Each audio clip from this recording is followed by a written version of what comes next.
femme aux États-Unis. Mais, histoire qui s'est terminée sur une civière, dans prison d'Huntsville, au Texas, a commencé bien avant qu'elle ne soit connue comme la meurtrière de Buddy Musso, bien avant le procès, le scandale médiatique et des enregistrements de confessions. Pour comprendre l'abîme dans lequel Suzanne Vazzo a sombré, il faut se tourner, son enfance, vers les origines du monstre. Suzanne est née à New York, en 1954, dans un foyer marqué par la violence et les abus. Sa mère, Florence Burns, était apparentée à Robert Garreau, un tueur en série qui a terrorisé le nord de l'État dans les années 70.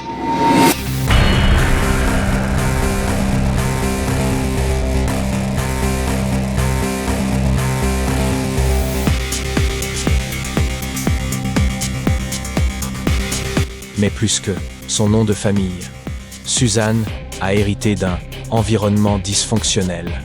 Elle a été maltraitée depuis son enfance, tant physiquement que émotionnellement. Il y a un souvenir qui lui donne encore des frissons aujourd'hui. Florence, sa mère, l'a surprise en train de fumer des cigarettes. Et, pour la punir, l'a forcée à les manger, une par une. Depuis lors, Suzanne a semblé durcir sa vision du monde. À 18 ans, elle a épousé James Peake, un marine avec qui elle eut 2 enfants.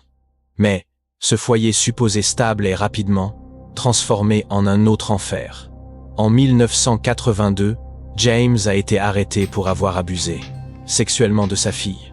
Suzanne, loin de la protéger, a couvert le crime. Non seulement est restée à ses côtés après sa condamnation, mais elle a minimisé les abus. La relation a officiellement pris fin des années plus tard, mais les traces de cette histoire sombre est restée gravée à jamais.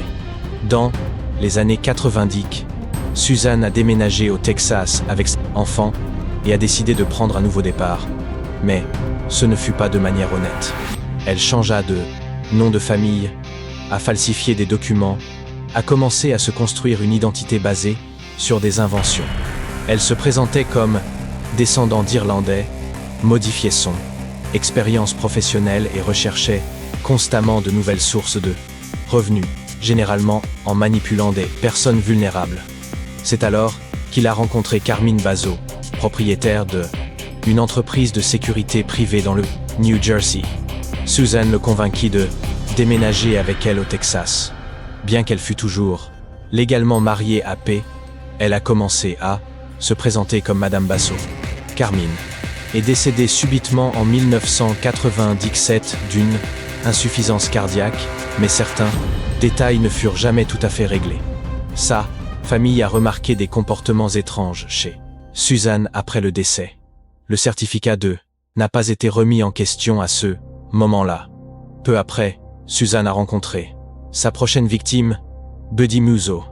Buddy était un homme aimable, confiant, atteint d'une légère déficience intellectuelle. Il travaillait dans un supermarché, vivait seul et, bien qu'il avait parfois besoin d'aide, il était autonome. Suzanne l'a rencontré lors d'une foire paroissiale et l'a rapidement séduit. Rapidement, elle l'a convaincu de déménager au Texas en lui promettant une vie à 2. Il pensait qu'il l'épouserait, qu'il aurait un foyer. Mais rien ne s'est passé comme ce qu'il semblait. Une fois au Texas, Suzanne l'a isolé de ses réseaux de soutien, l'a éloigné de son représentant de la sécurité sociale, a intercepté ses appels, a souscrit des polices et a manipulé des documents pour se déclarer seule bénéficiaire. L'une des polices promettait une indemnisation importante en cas de Bud décédait de manière violente. Ce qui s'ensuivit est indescriptible. Pendant des semaines, Buddy a été soumis à une torture systématique et sadique, non seulement par Suzanne, mais aussi par son fils J.D. et plusieurs autres complices. Il a été contraint de rester immobile pendant des heures, frappé avec batte de baseball, brûlé, fouetté avec des ceintures, jusqu'à ce que sa peau saigne. Ils lui ont donné des bains chimiques à l'eau de Javel et l'ont frotté avec des brosses métalliques. Chaque séance laissait des cicatrices physiques et psychologiques.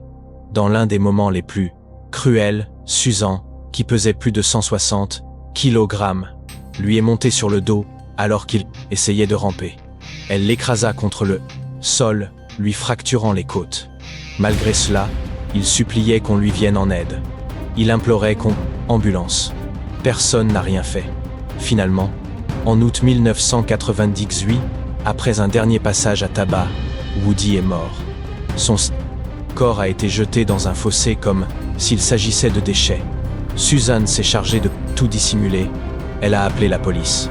Elle a prétendu que Buddy était parti avec une femme mexicaine. Mais c'était encore un mensonge. Elle effaçait les empreintes, jetait des vêtements, ensanglantait dans une benne à ordures et faisait semblant d'inquiétude. Ce qu'il n'avait pas prévu, c'est que la police trouve des preuves accablantes. Les autopsies ont révélé une torture prolongée.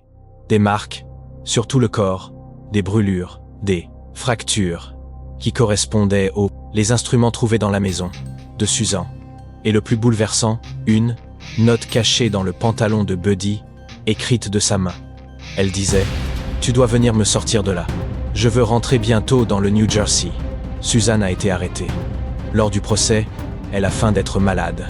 Elle est arrivée en fauteuil roulante, prétendant souffrir de troubles mentaux. Elle parlait d'une voix enfantine, prétendait être paralysée, mais tout cela n'était que du cinéma. Le psychiatre légiste, Claire, elle simulait.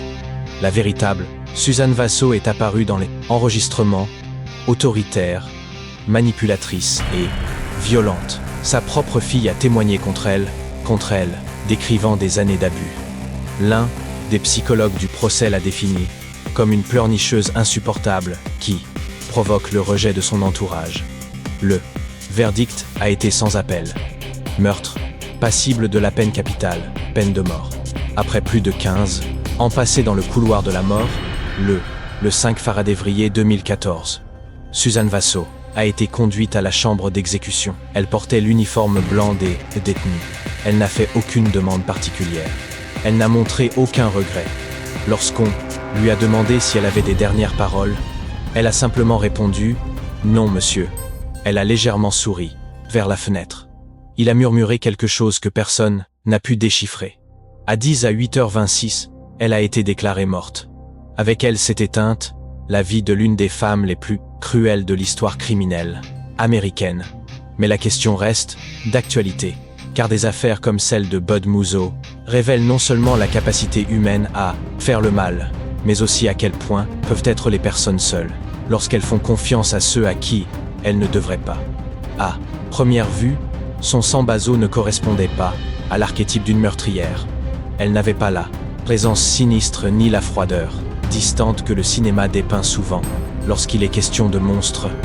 Elle était robuste, à la voix douce, mère de famille, avec un accent doux et une histoire de vie semée de malheurs qui, pour certains, expliquaient son parcours. Mais pour la plupart, cela ne le justifiait pas. Ce qui différencie Susan des autres meurtriers est seulement la brutalité avec laquelle il a exécuté le meurtre de Buddy Musso, mais la habileté avec laquelle elle a manipulé son entourage pour transformer cette atrocité en un acte collectif. Car en réalité, Susan n'a pas frappé seule, elle n'a pas torturé seule, elle n'a pas planifié seule. Elle a dirigé, elle a été l'architecte, le cerveau, celle qui a utilisé les affections comme appât et l'autorité comme fouet. Et le plus inquiétant, c'est qu'elle l'a fait calmement, comme si elle ne franchissait aucune ligne. Pendant le procès, plusieurs psychiatres légistes ont analysé son comportement. Le profil qui en est ressorti était celui d'une femme narcissique, manipulatrice, présentant des traits antisociaux. Mais il y avait quelque chose de plus, un schéma répétitif. Susan recherchait des victimes vulnérables, des personnes qui avaient un réseau de soutien solide, des personnes qui pouvaient être isolées, contrôlées, brisées. À bien des égards, Bud a été le premier, il fut le dernier. En fait, pendant la phase d'enquête qui a suivi son arrestation, plusieurs témoins ont évoqué d'autres épisodes de violence dans lesquels Susan aurait été impliquée, bien qu'il n'ait jamais été judiciaire. D'anciens conjoints ont porté plainte, classés sans suite, Des enfants qui ont rompu tout contact pendant des années, des amis qui ont disparu après de brèves cohabitations. Il y avait toujours une constante, là où Suzanne arrivaient les conflits, la domination et le mensonge. L'un des éléments les moins connus de l'affaire était le témoignage de sa fille, chrétienne, donné à huis clos, lors d'une des audiences précédant le procès. Elle y a décrit avec précision l'atmosphère dans laquelle elle a grandi. Elle a évoqué des punitions physiques excessives, des humiliations publiques, des restrictions, nourriture comme punition, et une enfance qui, selon ses propres mots, était une prison sans barreaux. Il a affirmé que Suzanne avait le pouvoir de briser les gens avec un sourire, qu'elle était capable de vous faire sentir coupable pour des choses que vous n'aviez pas faites. C'était comme vivre avec une actrice qui ne sortait jamais de son personnage, a-t-il déclaré. Et cette capacité à jouer a été mise en scène lors du procès. Suzanne a perdu beaucoup de poids, drastiquement, a changé de voix, s'est mise en façon à plaider la démence, un trouble dissociatif, un traumatisme infantile. Elle a déclaré avoir tellement souffert qu'elle ne pouvait plus se souvenir des faits. Mais les vidéos de surveillance dans la prison montraient quelque chose différent. Une femme active qui marchait sans difficulté, parlait sans bégayer et qui plaisantait même avec les gardes. Malgré tout, certains ont tenté de la défendre. Un ancien collègue de travail, un garde qui avait partagé des quarts de travail avec Suzanne dans les années 90, a affirmé qu'elle avait toujours été aimable, charismatique et efficace. Il a déclaré avoir du mal à croire ce qu'il avait entendu dans les médias, qu'il devait y avoir une explication. Mais sa version s'est effondrée lors du contre-interrogatoire lorsqu'on lui a montré des messages écrits par Suzanne, dans lesquels elle expliquait comment elle utilisait son physique et son visage de gentille pour obtenir des faveurs de la part de ses superviseurs ou de mentir aux clients. Le masque était tombé. Une autre facette de l'affaire qui a choqué l'opinion publique était la passivité du groupe qui a participé au meurtre. Personne n'a arrêté Suzanne. Personne n'a mis un terme à tout cela. Son fils J.D., les Arens, O.P., Terence, tous ont joué un rôle. Mais le plus choquant n'était pas seulement qu'ils aient obéi, mais qu'ils semblaient le faire avec conviction, comme s'ils étaient convaincus que Boody méritait ce qu'il subissait. Et ce genre de lavage, ce genre de soumission, ne peut être construit avec une figure d'autorité qui domine avec une précision chirurgicale. Selon les déclarations du jury, ce qui les a le plus perturbés, c'est l'enregistrement des aveux d'O.P., dans lequel il raconte qu'après l'une des agressions, Suzanne lui a dit de laisser Buddy dans la salle de bain pour qu'il réfléchisse à ce qu'il avait fait, comme si elle parlait d'un enfant gâté, et non d'un homme adulte, défiguré, ensanglanté, suppliant qu'on lui laisse la vie sauve. Le procureur chargé de l'affaire a prononcé une phrase dont on s'en souvient encore. Suzanne Vasso n'a pas tué Bud Musso dans un accès de rage. Ce n'était pas un folie, c'était un processus. Elle l'a brisé de l'intérieur avant de le détruire à l'extérieur. Elle avait raison. Pendant des semaines, la presse a couvert le procès comme s'il s'agissait d'un spectacle. Chaque jour révélait une couche plus foncée. Des photos de Suzanne avant et après sa perte de poids. Des théories ont été avancées pour savoir si Carmine Basso, son ancien compagnon, ait également pu être victime de celle-ci. Les chroniqueurs ont débattu de la nécessité pour le système réviser les protocoles d'évaluation mentale des femmes accusées de crimes extrêmes. Mais au-delà des couvertures et des gros titres, il y avait quelque chose que personne ne pouvait ignorer. Le regard vide de Suzanne sur le banc des accusés. Elle ne pleurait pas, ne demandait pas pardon, elle regardait simplement. Certains psychologues ont affirmé que cette froideur était le résultat d'une déconnexion émotionnelle totale. D'autres ont dit qu'il s'agissait simplement d'une partie de son caractère. Suzanne avait l'habitude à manipuler, à dire ce que les autres voulaient entendre, à jouer la comédie, mais dans cette salle d'audience, elle n'avait plus le contrôle et elle le savait. Le jour où elle a été déclarée coupable, silence dans la salle était absolu. Lorsque le jury a prononcé le mot « peine de mort », Suzanne n'a pas scié. Elle s'est installée dans son fauteuil roulant, soupira et baissa tête. Une journaliste présente a dit elle avait cru voir un sourire, peut être une grimace ou peut être simplement de la résignation. Mais l'histoire ne s'est pas arrêtée là. Au cours des années qui ont suivi, Susan a interjeté de multiples appels. Sa défense a allégué que le procès avait été entaché par le sensationnalisme médiatique, qu'il n'avait pas pris en compte ses traumatismes, n'avait pas été pris en compte comme circonstance atténuante et que le fauteuil avait influencé le jury. Ils ont même tenté de rouvrir le dossier en alléguant que JD avait été l'auteur matériel du meurtre. Mais aucun appel n'a abouti. Et pendant ce temps, les lettres depuis la prison continuaient d'affluer. Car oui, Suzanne écrivait. En prison, elle communiquait avec une poignée de personnes par le biais de lettres manuscrites. Certaines étaient froides, pratiques, presque administratives. D'autres étaient curieusement tendres, signées avec des cœurs ou des sourires. Mais aucune ne mentionnait Buddy. Aucune ne demandait pardon. Dans l'une de ces dernières lettres, écrite quelques mois avant son exécution, Suzanne a écrit « J'aimerais que l'on se souvienne de moi comme d'une femme, complexe, et non comme un monstre. » Et cette phrase a été reprise par les médias la semaine de sa mort.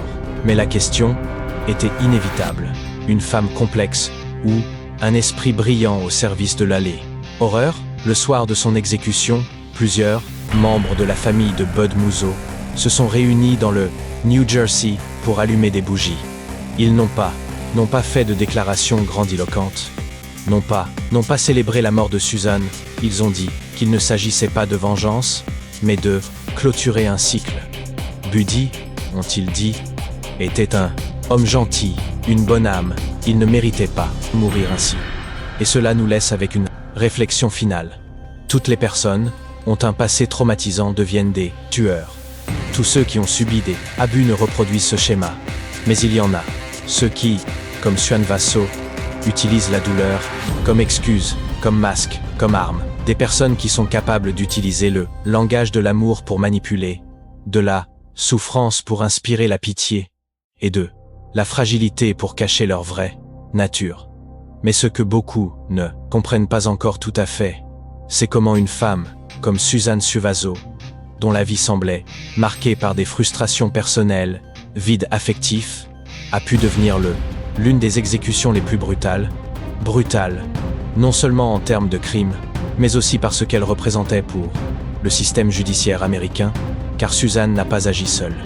Ce qui, véritablement effrayant dans cette affaire, n'était pas seulement la torture, l'emprisonnement ou le assassinat de Louis Buddy Musso, un homme atteint de troubles cognitifs qui lui faisait aveuglément confiance, mais le réseau de manipulation qu'il a tissé autour de lui. 6 personnes ont été impliquées dans la mort de Musso et toutes, d'une manière ou d'une autre, répondaient à elle. Suzanne avait trouvé en Buddy Musso une victime idéale, un homme âgé, naïf, au cœur brisé après le décès de sa femme. Un homme qui ne voulait que de l'amour, une famille, un but. C'est exactement ce qu'elle lui a promis. Elle l'a fait venir du New Jersey au Texas avec l'illusion d'un avenir ensemble. Mais ce qu'il ne savait pas, c'est qu'il marchait vers son bourreau. Dès le premier instant, Suzanne a commencé à le dépouiller de sa dignité. Elle lui a retiré le contrôle de son argent, l'a forcé à faire des tâches physiques, à dormir dans des conditions inhumaines. Son groupe de complices, une sorte de secte domestique qui gravitait autour de sa figure autoritaire, a participé à une escalade de violence systématique. Il le frappait, le brûlait, avec des cigarettes, le forçait à se laver, avec de l'eau de javel et des produits de nettoyage corrosifs pendant des jours. Et tandis qu'il souffrait, Suzanne continuait à exécuter son plan. Elle voulait garder son argent, elle voulait l'éliminer sans laisser de traces. Mais le plus déconcertant, c'est comment elle a réussi à. Les autres la suivent, non par peur, mais par obéissance, par dévotion. L'un des détails qui a le plus frappé les enquêteurs a été l'absence de repentir, non seulement chez Suzanne, chez plusieurs des personnes impliquées. Elle en est arrivée à dire que tout cela n'avait été qu'un accident, qu'elle n'avait pas l'intention de le tuer. Mais les faits parlaient d'eux-mêmes. Le corps de Musso a été retrouvé couverts d'ecchymoses, de fractures, des brûlures, des signes d'une torture, prolongée et méticuleuse. Le procureur chargé de Lebou a décrit ce crime comme l'un des meurtres les plus atroces et prémédités que nous ayons jamais vus. Et pourtant, même malgré une montagne de preuves, le procès a été long, tendu et médiatisé. La défense de Susan a tenté de jouer la carte de son passé. Ils ont allégué qu'elle avait été victime d'abus, qu'elle avait des problèmes mentaux, que son histoire expliquait son comportement. Mais le tribunal n'a pas accepté cette excuse, car même si le passé peut marquer une personne, il ne le absout du présent. Et dans ce cas, ce que l'on recherchait, c'était la justice. Le 5 février 2014, après des années d'appel, Susan Suvazo a été exécutée par injection létale à la prison d'Hainesville, au Texas. Elle avait 59 ans. Dans ces derniers instants, elle n'a fait aucune déclaration, n'a pas demandé pardon, n'a pas montré aucun remords. Elle a simplement fermé les yeux et a laissé la machine judiciaire achever ce qu'elle-même avait commencé des années auparavant. Mais même son exécution a laissé un écho inquiétant dans l'opinion publique, car bien qu'elle ait été déclarée coupable avec toutes les preuves possibles, certains secteurs ont remis en question si l'État devait exécuter une femme, en particulier une femme souffrant de troubles mentaux présumés. Troubles mentaux. L'exécution de femmes suscite toujours un débat particulier. Ce n'est pas courant. Seule une petite fraction des personnes dans le couloir est composée de femmes, et lorsque cela se produit enfin, la société remue dans son siège. S'agit-il de justice ou d'un spectacle? L'affaire Vazo a été l'une des les plus controversées du XXIe siècle en termes de genre et de punition. La brutalité du crime rendait toute sympathie impossible, mais l'image d'une femme, conduite à la salle d'exécution, le regard fixé au plafond, sans un mot, a été un symbole qui a suscité la réflexion, car au-delà du crime, ce qu'elle inquiète, c'est ce qu'il représente. Une société qui génère des victimes et des bourreaux. Une histoire dans laquelle un homme vulnérable a été utilisé, trahi et assassiné par la personne en qui il avait le plus, et où la justice, bien que rendue, n'a pas pu effacer la douleur. Mais l'histoire ne s'arrête pas là. Des années après l'exécution, plusieurs organisations de droits de l'homme ont repris le cas de Susan comme exemple de l'échec système à détecter les signes précurseurs de abus psychologiques, de dépendance affective et de coercition. Car on ne juge pas seulement un acte, mais on analyse également ce qui a permis, et dans ce cas, le crime était l'aboutissement d'une longue série. Omission.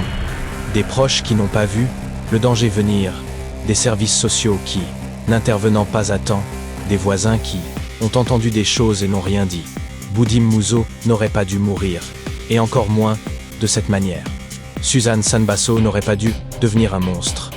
Mais elle l'est devenue, et le système qui a permis qu'elle se rencontre a également échoué. Aujourd'hui, le cas de Susan Basso est étudié dans les écoles de criminologie, de droit et de psychologie.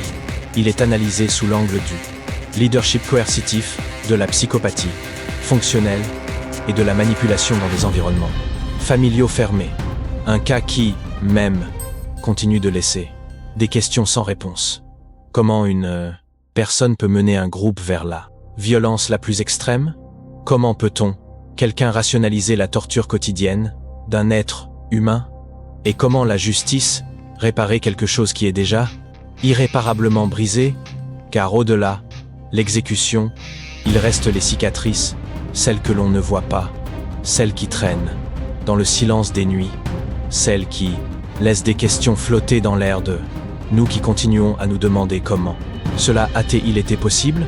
Qu'en pensez-vous? Rendu justice à Susan Basso ou la véritable justice aurait dû être rendue bien avant? Laissez-nous votre avis dans les commentaires. Et si vous voulez plus d'histoires réelles, abonnez-vous et activez la clochette.